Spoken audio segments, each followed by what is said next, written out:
आज़ाद खिदमत फाउंडेशन की जानिब से सिलाई मशीनों की तकसीम।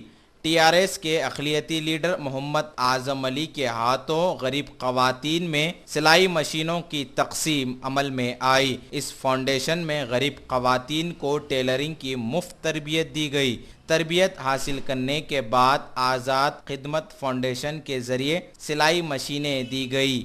इस मौके पर फाउंडेशन के ज़िम्मेदार मोहम्मद अकरम अली भी मौजूद थे।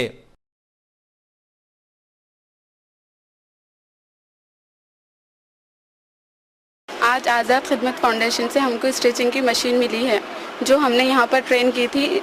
अबू अमल ने हमको ये दिया है और सीखे, यहाँ से हम लोग सीखे हैं और इसके लिए हम लोग दूसरों को भी सिखाएंगे। जो हम लोग के पास हुनर है, हम दूसरों को भी वही हुनर अता करेंगे।